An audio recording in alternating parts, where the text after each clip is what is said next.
Muy buenas noches, qué gusto poder comunicarme con ustedes por este medio, no habitual, pero las circunstancias nos llevan a ir utilizando los recursos de los que disponemos y consecuentemente con ello la tecnología nos permite acercarnos por esta vía.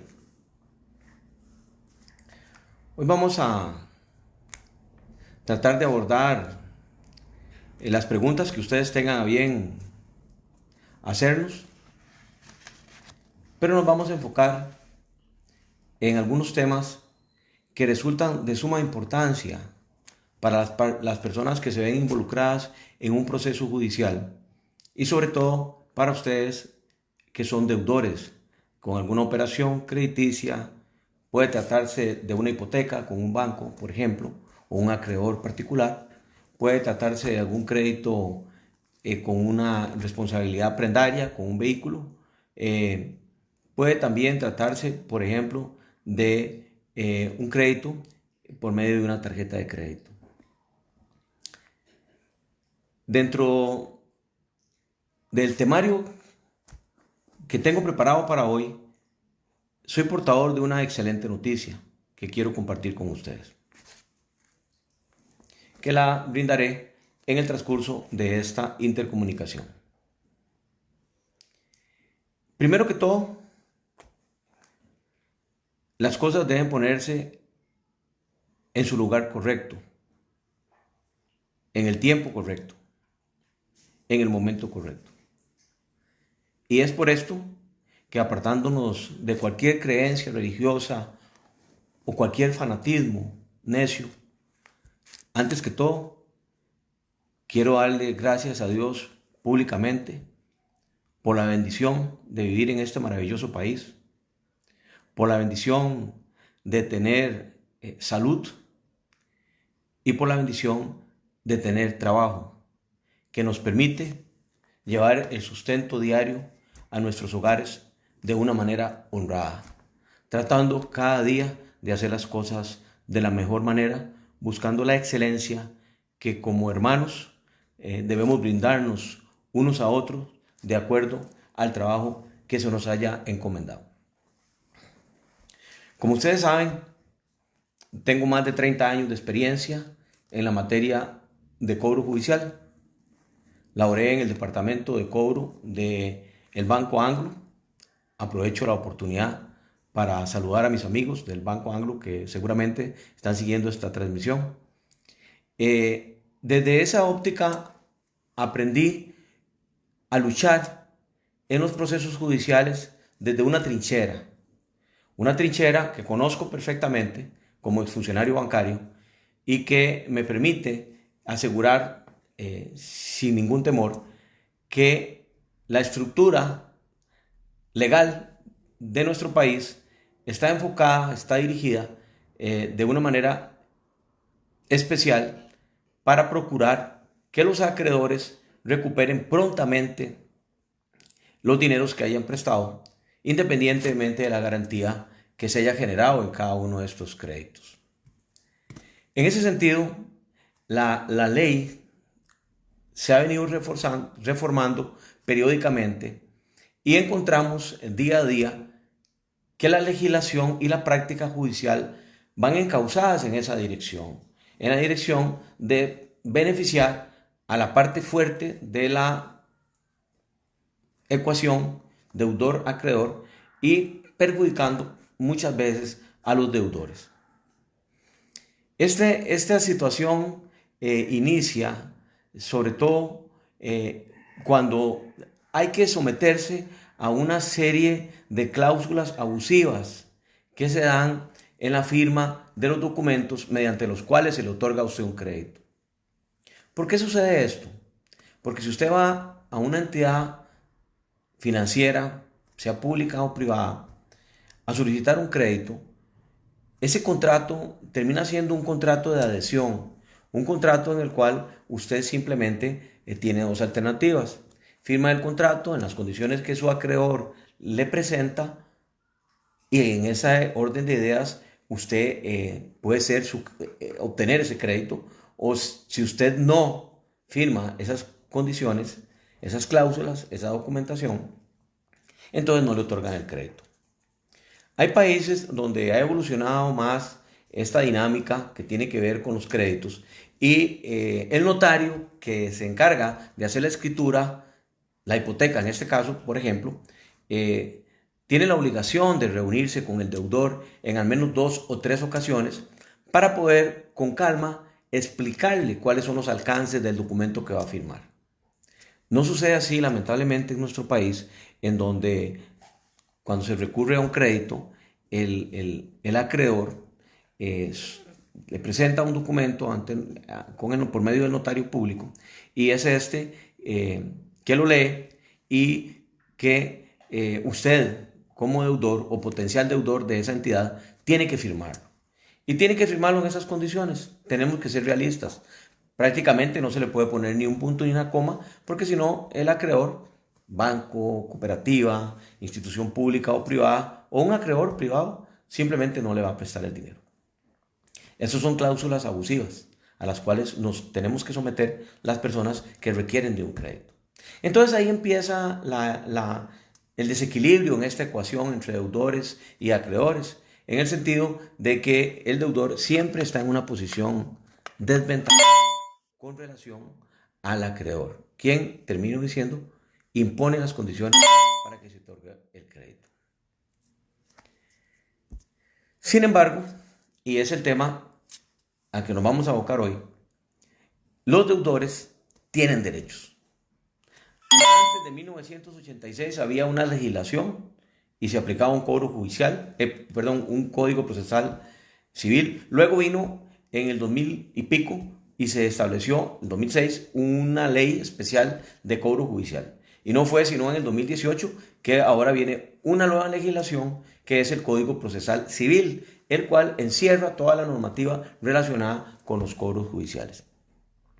Toda esta normativa siempre tiene implicaciones en favor de los acreedores y en contra de los deudores. Ese será un tema al que nos abocaremos prontamente para explicar por qué puedo defender categóricamente que en la medida en que la legislación evoluciona en esta materia de cobro judicial, el acreedor, dígase cooperativas, financieras y bancos, se benefician día a día con la implementación de nuevas leyes.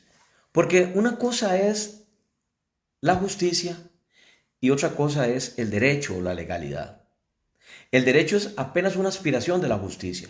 No es sinónimo justicia y derecho. La justicia la llevamos en el corazón. Todos sabemos qué está bien, qué está mal, qué es correcto y qué no lo es. Esa es la justicia. Un sentido que tenemos de lo correcto, de lo adecuado, de lo justo. El derecho, no. El derecho nace en la cabeza y se negocia en la Asamblea Legislativa. Esa es la realidad. Por eso es que en la Asamblea Legislativa a veces inicia un proyecto como un conejito y termina saliendo como un elefante. Esa es la relación que se da en la lucha de poder entre los diferentes bandos políticos que ahí interactúan y que terminan por establecer la legislación que hoy nos ocupa. Hay algunas personas interactuando con preguntas. Voy a tratar de resolver algunas de ellas, pero si no les reitero que estamos en el 2234-2356. Con mucho gusto pueden llamar. Todos nuestros funcionarios van a estar pendientes de sus consultas y yo personalmente con mucho gusto, sea que vengan acá o por teléfono o por videollamada, se las voy a ir evacuando. La Defensoría del Deudor nació con esa función de poder ayudarle a todas las personas que están en la parte débil de esa ecuación, que son ustedes los deudores. Cuando empezamos con esta lucha, y formalmente hace más de 10 años, los tribunales y los acreedores, dígase bancos, cooperativas, financieras, nos observaban desde una óptica, nos menospreciaban, dirían los chiquillos, nos hacían bullying. Hoy nos respetan. Nos respetan porque hemos desarrollado una metodología científico-jurídica adecuada para defender los derechos de los deudores.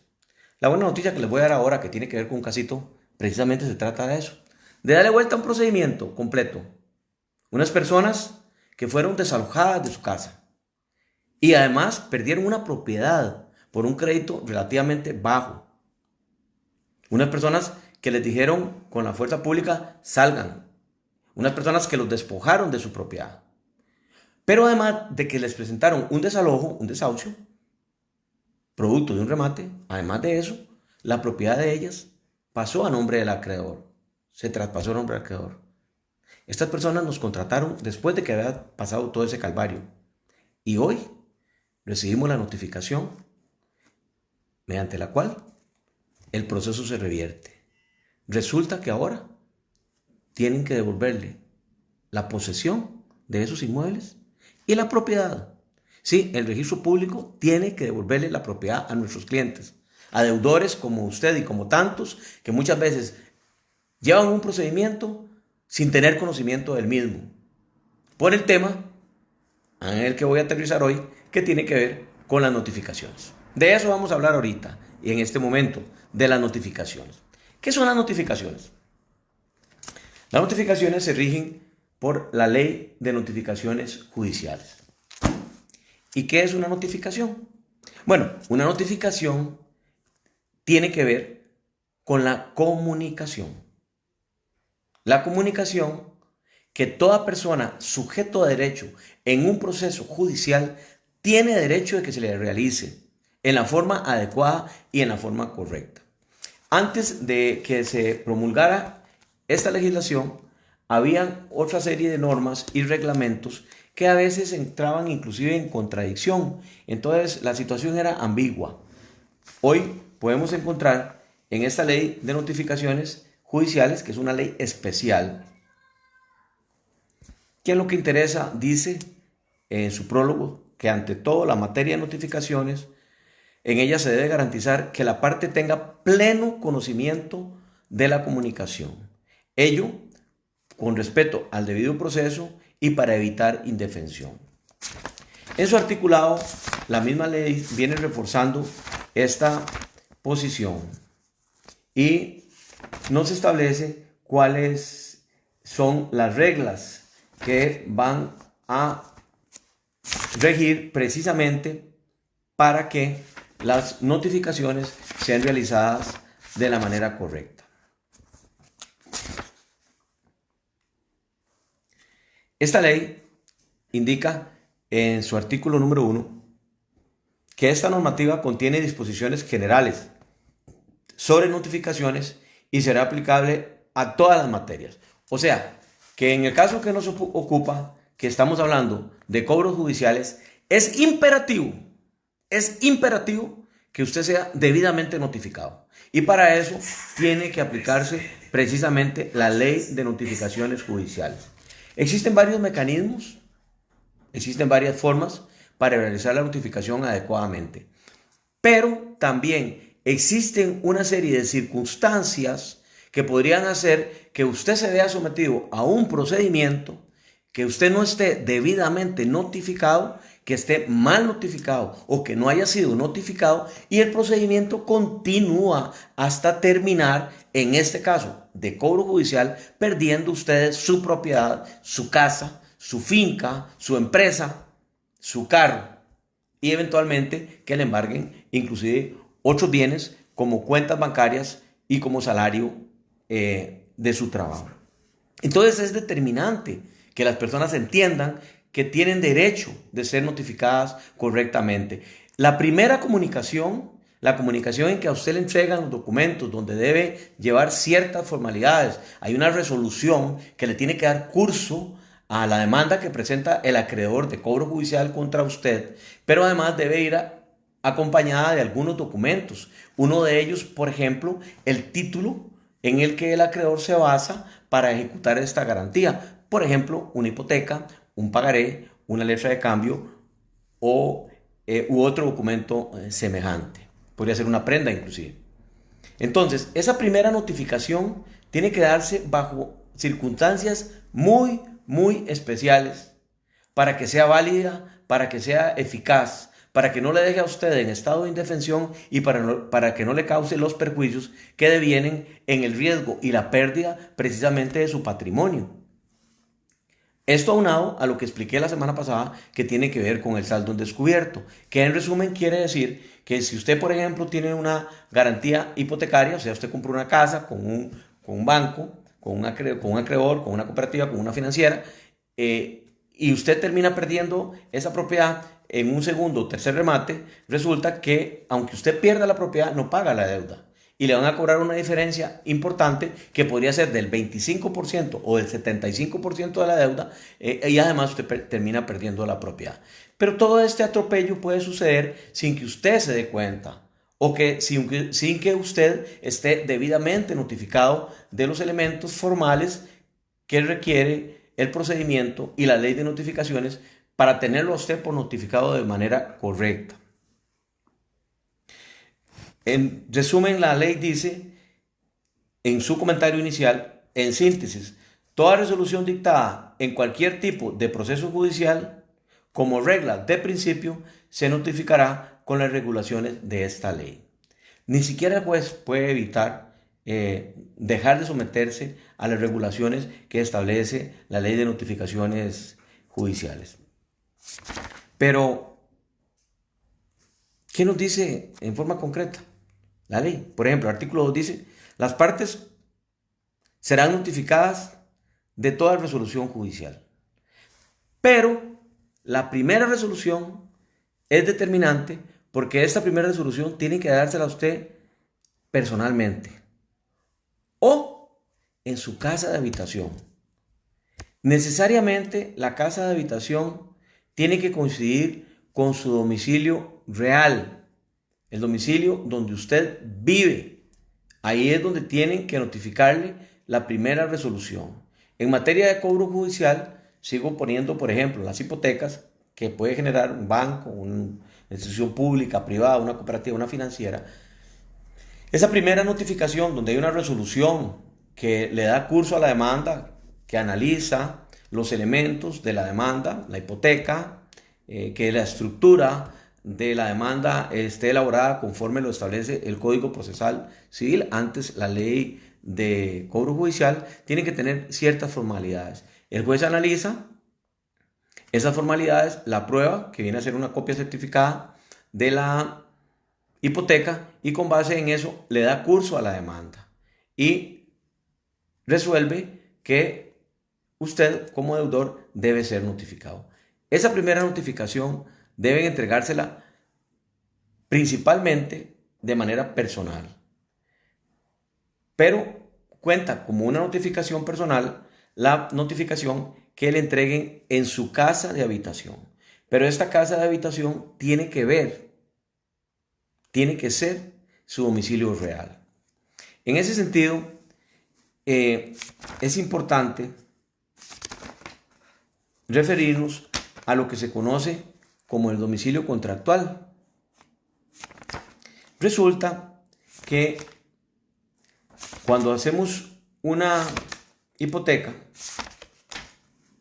las partes establecen dentro de la hipoteca su domicilio, el cual tienen precisamente en el momento que hacen la hipoteca.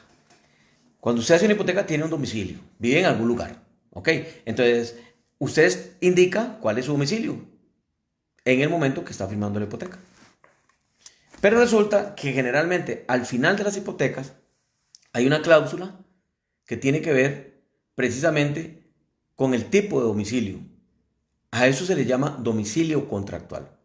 Y generalmente reza la letra de la mayoría de las hipotecas, casi todas, ya es un estribillo común, indica que cualquier notificación que usted reciba en lo que se conoce como domicilio contractual, acordémonos que el domicilio contractual es la casa, el lugar en el que usted indica cuando arranca la hipoteca, cuando usted indica su nombre, sus calidades, también indica su dirección. Ok, al final de la hipoteca, esa dirección se consigna como domicilio contractual. Y generalmente se firma el documento en el sentido de que la notificación que se realice en ese domicilio contractual vale. Esto quiere decir que si usted deja de vivir en esa casa, le llegan a notificar ahí, esa notificación en esta tesis viene a ser válida. Más aún, indica generalmente las hipotecas que en caso de que usted cambie de domicilio, tiene la obligación de comunicar este cambio de domicilio a su acreedor. O sea, usted hace una hipoteca hace 5 o 10 años, tenía una condición social, una familia, un trabajo, vivía en una locación determinada. 10 años después, hoy, usted entra en mora, no puede pagarle al banco, menos con la situación que está viviendo el mundo hoy, y Costa Rica en particular, que ya estábamos en crisis antes de la pandemia. La crisis económica hace días viene, pero con la pandemia se incrementó. Entonces usted cambia de domicilio por las razones que sean. Es más, podría ser inclusive por la pandemia. Entonces, el domicilio contractual que usted estableció en aquella oportunidad vale para que lo notifiquen. Y si usted no le indicó al banco que se tuvo que venir para acá de Upala, o de Guapiles, o de Limón, o de Puerto Viejo, o de Pérez León, o de Puriscal, por la situación de la pandemia, por ejemplo, ya usted cometió un pecado en materia de cobro judicial, que es que a usted le van a notificar en ese lugar donde usted ya no vive. Eso dice la hipoteca. Y ese fue el acuerdo al que usted llegó cuando firmó la hipoteca, firmó este documento. Sin embargo,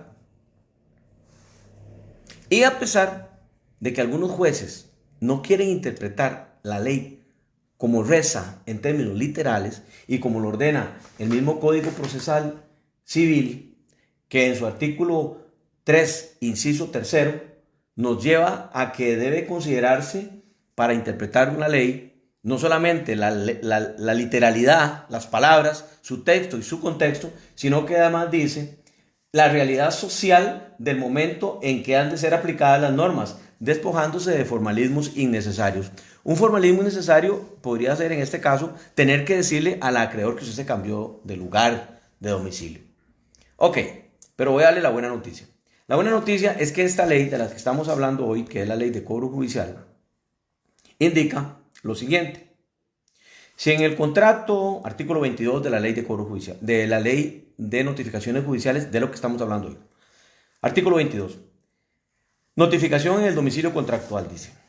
Si en el contrato, o sea, la hipoteca, o en el documento en el cual se sustenta la demanda, existe claramente estipulado un domicilio fijado por la parte demandada para recibir notificaciones, recuerde que fue la dirección que usted dio cuando empezó a redactar el documento de hipoteca, que usted dijo vecino de tal lugar, y que además al final de la hipoteca se consignó como su domicilio contractual.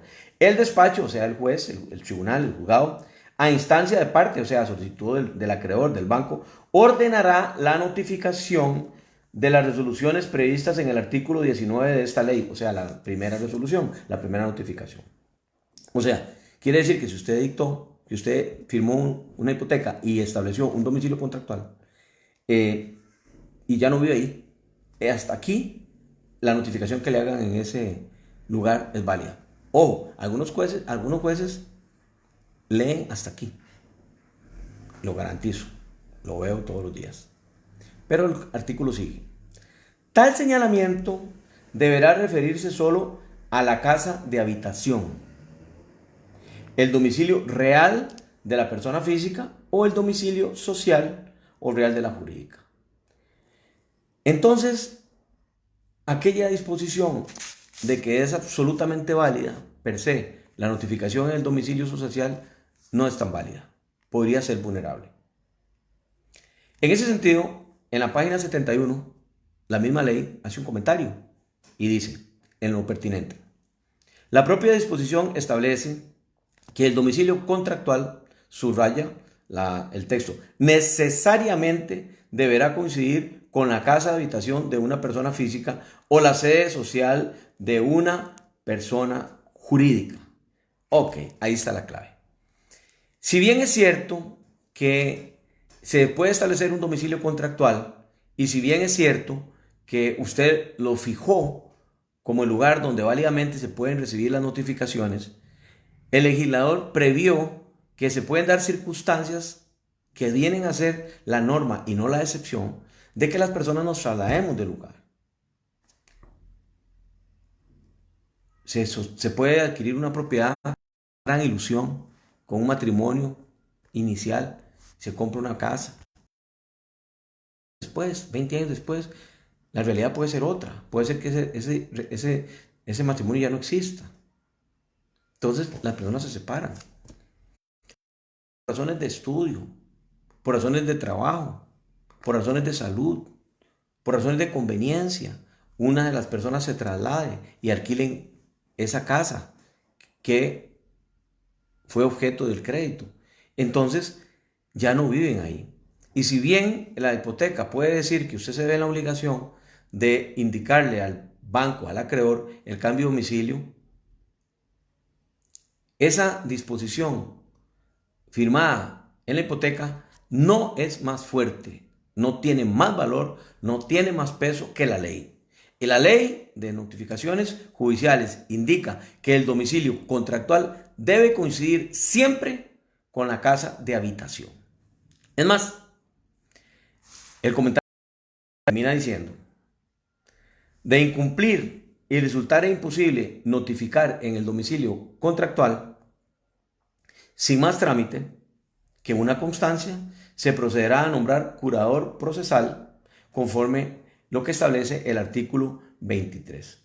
O sea, si ya usted se cambió de domicilio y usted no le indicó al banco que ya usted no vive ahí y lo llegan a notificar en ese lugar, lo que tiene que hacer el notificador es consignar que usted ya no vive ahí, le nombran un curador procesal y continúa el procedimiento. Lo que pasa es que en la práctica no sucede así. Lo que pasa es que en la práctica dejan los documentos muchas veces tirados o en manos de un tercero o en manos del inquilino, que ya usted no vive ahí, alquiló la casa, y la gente no se defiende, la gente no se da cuenta que fue notificada, el procedimiento continúa y cuando usted cuando se da cuenta, termina perdiendo su casa, termina perdiendo sus propiedades y eventualmente perdiendo otros bienes porque puede ser objeto hasta de un embargo. El artículo 23 dice que en el caso de que los domicilios registrales y contractual, si se da el cambio del domicilio y este no se comunica y la persona no se localiza en el lugar originalmente señalado, o está cerrado en forma definitiva, o es incierto, impreciso o inexistente, el notificador así lo hará constar y sin más trámite se procederá a nombrar un curador procesal. Lo que les decía. Entonces, hay una solución. Si usted se cambia de lugar y no le localizan, no lo ubican en el lugar donde originalmente vivía cuando se suscribió el crédito. Y es que le nombren un curador procesal para que siga haciéndose cargo del procedimiento. Sin embargo, le reitero, esto no sucede y en la mayoría de los casos los procedimientos continúan sin que las partes tengan el derecho correspondiente de ejercer la debida defensa de sus derechos como deudores. Muchísimo que hacer y que hablar con relación a la ley de notificaciones. Pero como sabemos que el tiempo es oro y que usted no tiene toda la noche para estarme oyendo, les voy a dar una buena noticia. Es un asunto muy relevante que viene a darnos una muy buena señal de que vamos por el camino correcto en la defensa de los derechos de los deudores. Está observando este comentario una señora, voy a decir solo su nombre, se llama doña Adriana. Doña Adriana nos contrató después de que una institución le había rematado su propiedad. Ella tiene dos propiedades, una donde vive con su familia, la mamá, una persona adulta mayor, un hermano suyo que tiene una situación especial, una discapacidad importante, su esposo y ella. Pero además tienen una propiedad distante a unos 25 kilómetros que la siembran con café. Y además en ese lugar alquilan una casa. O sea, tienen su casa donde vive este núcleo familiar que les relaté y otra propiedad con una casa en una zona mediante la cual pueden proveerse recursos adicionales alquilando esa casa y por medio del café.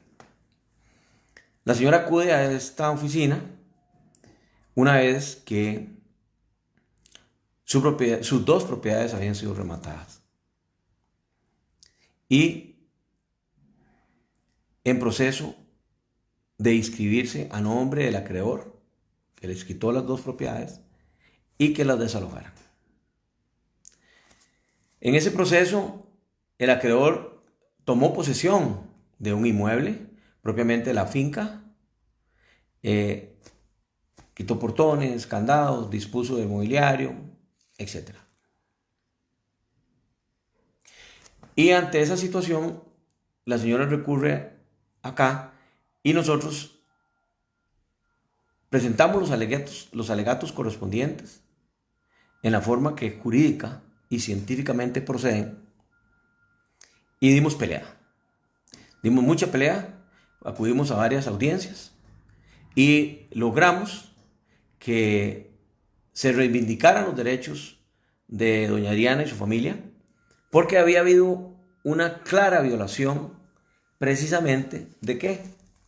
De la ley de notificaciones judiciales. Logramos establecer con toda propiedad que había sido mal manejada la situación y que había un vicio, una incongruencia, una inconsistencia, una violación a la ley de notificaciones judiciales. No los canso, les leo un pedacito lo que dice la sentencia. En otro orden de ideas, debe tenerse en consideración que la fe pública del notario notificador puede ser desvirtuada con prueba contundente que no deje lugar a dudas con respecto al acta de notificación que se impugna, como es el caso específico, donde la prueba en su totalidad logra que se llegue a la conclusión que la notificación se encuentra viciada de nulidad en razón de los argumentos expuestos. Eso dicen los considerandos. Y en el por tanto indica la notificación A, B, C, D. En virtud de lo anterior se anula el remate celebrado mediante el acta de las 13:30 del 2 de abril del 2018, así como las resoluciones donde se aprueba el remate y se ordena la toma en posesión.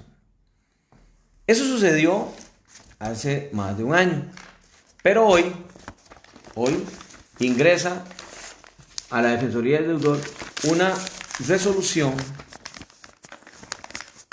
que rectifica una parte que había quedado, un vacío que había quedado en esa notificación en la cual el juez ordenaba poner en posesión de nuevo a doña Adriana. Pero el problema es que las dos propiedades ya habían sido inscritas a nombre del acreedor, que se adjudicó en remate las propiedades. Imagínense, ya la gente había sido desalojada y ya las propiedades estaban a nombre del acreedor.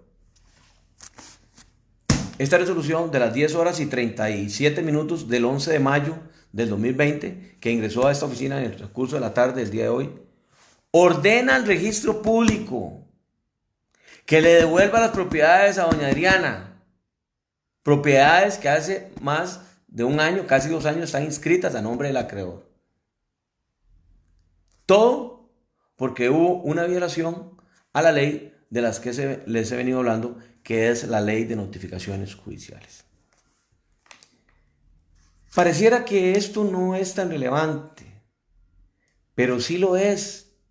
Sí lo es, porque los tribunales, diría mi madre santa, que en paz descanse, nos están dando pelota. Se están dando cuenta que los deudores realmente tienen derechos.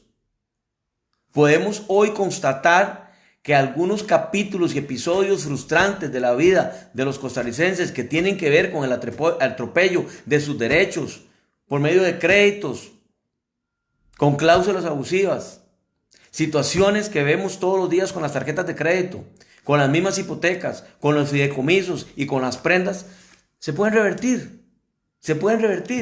Hoy doña Adriana, que por cierto está cumpliendo años de matrimonio hoy, tiene una gran noticia. Sus derechos están siendo reivindicados al 150%.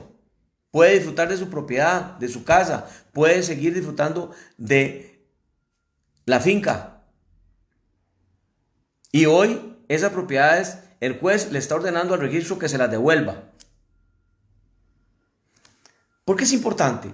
Porque muchas veces la resolución que aprueba un remate es ejecutada en forma automática, porque a veces algunas personas, algunos funcionarios están en modo automático. O sea, un banco presenta una demanda y le dan curso y sigue y sigue y sigue. Y los derechos de los deudores a veces ni cuenta se dan.